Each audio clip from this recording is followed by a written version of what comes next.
Within each setting, every practitioner, regardless of their position, have their own role to play.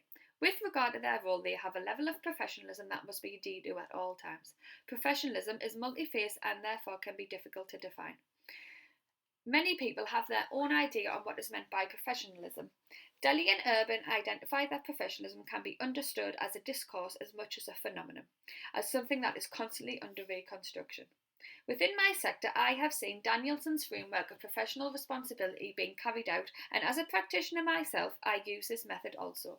The first part, reflecting on teaching, is done quite a lot by practitioners. When I have carried out an activity out with a group of children, I assess how effective it was and if there are any alternatives that could be done for improvements. This is the same for all practitioners and teaching staff. When a lesson has taken place, they do the same. Within the setting, all practitioners ensure that they maintain accurate records of student progress. I do this for children who are, for example, in my intervention groups. This makes it easy to access information when needed and to show progress of the children. Within my setting, parents and families are communicated with frequently. There are parents' evenings every term to discuss children's progress, and practitioners are available before and after school to talk to parents if need be. All practitioners within the setting ensure they are participating in a professional community by showing mutual respect to one another, showing cooperation and working together as a collaborative team. All practitioners ensure that they are growing and developing professionally. I do this by attending training courses, including mandatory courses like first aid and safeguarding. This ensures that continuous professional development is up to date, and therefore it benefits the child as the practitioner's knowledge is up to date, and this ensures the best learning for the children. All practitioners within my sector show professionalism by attending to children's needs and having high standards of what is expected in terms of learning and development, as well as being honest, dedicated, and maintaining confidentiality at all times.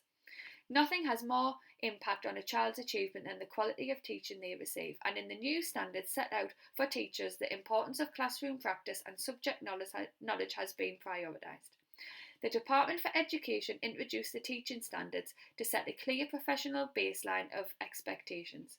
They are there to define the minimum level of practice, what is expected of teachers across England. I believe that professionalism is made up of many different components. One of the points is qualifications. Previously, early childhood was seen as a time which was simply a preparation for school, but is now seen as an important phase of education in its own right and one with long-term implications. What children learn within the early years sets the foundations for the rest of their learning journey and the rest of their life. So it is crucial that practitioners who work with children are appropriately qualified with regard to children's education and learning. Within the UK, the term qualified is defined as a practitioner who holds a nationally recognised competence-based qualification. A journal which was wrote by Osgood identified that all practitioners who are working within early years must be qualified to at least a level 2. This is in accordance with the early years foundation stage, which states that all practitioners working with children must have a level 2 or 3 qualification and desirably have a first aid qualification. Within my setting, not considering the teachers, the practitioners are qualified to at least a level 2, but majority of practitioners, around 75%, hold a level 3 qualification. One practitioner has obtained a degree, with me working towards finishing mine, and 8 other practitioners hold HLTA qualifications. I believe it is very important to have a highly skilled workforce who are knowledgeable and have plenty of experience in children's learning and development. With having a practitioner who has lots of experience, it gives children the opportunity to learn and develop well and ensure that they are kept healthy and safe. With the practitioners being highly trained within my setting, it allows them to ensure that children's learning is being promoted to the very best it can be. Majority of the practitioners within the setting have had many years of experience, ranging from 3 years to 30 years or even more, especially the practitioners who are based in early years. By having experience and good qualifications, myself and the other practitioners can provide a stimulating environment full of learning opportunities, but it also allows us to be able to recognise signs of any delays, difficulties that the children may be having and to plan next steps to support this. Another part of making up professionalism, I believe, is leadership. Leadership is a complex subject that is often misunderstood. There are many ideas of what leadership is, so it's difficult to have just one definition. However, Rod defined it as a process by which one person sets certain standards and expectations which influences the actions of others to behave in what is considered a desirable direction. Leaders are people who can influence the behaviour of others for the purpose of achieving a goal. Within my setting, the early years leader is a strong leader possessing key leader skills such as being a good communicator, having good decision-making capabilities, being passionate about the children's learning, and is very inspiring to others, amongst many other things. Early years needs dedicated, strong leaders to ensure children's care and learning is the best that it can be. I believe being a positive role model is very important. Part of Lev Vygotsky's theory identified the importance of adult role models. He identified that adults guide and structure a child's learning experience from the very early stages of life. Vygotsky identified that children learn better when in the presence of others who have a better knowledge and understanding of different practices. These are referred to as the more knowledgeable others.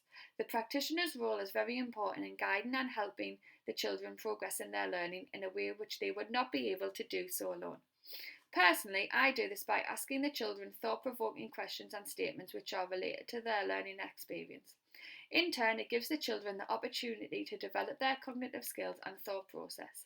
This is the way in which all practitioners within my setting extend the knowledge of the children.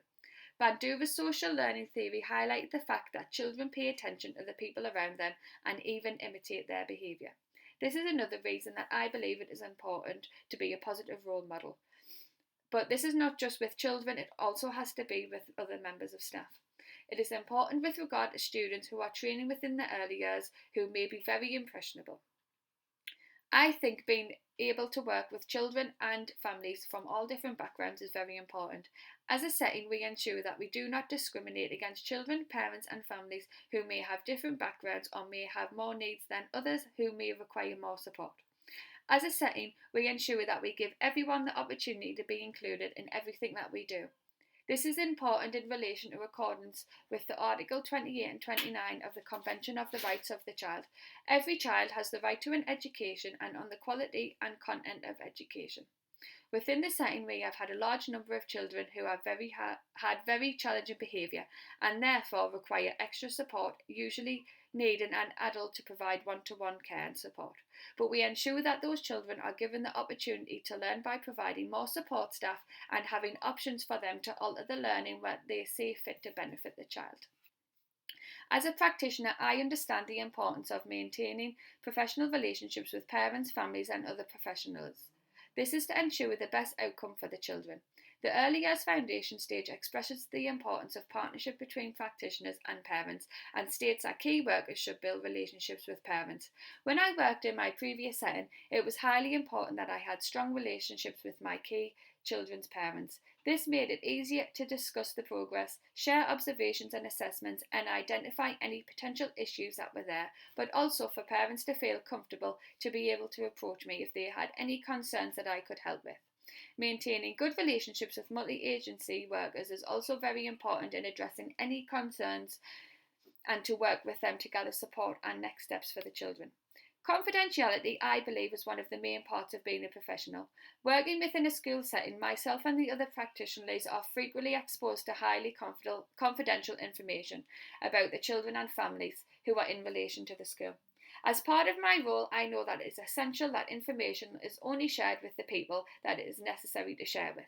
This is in accordance with the Data Protection Act 2018. With regard to safeguarding, from my training, I know that in certain situations information may need to be shared with necessary people, for example social workers. This is to ensure the children within our care are safe and free from any potential harm.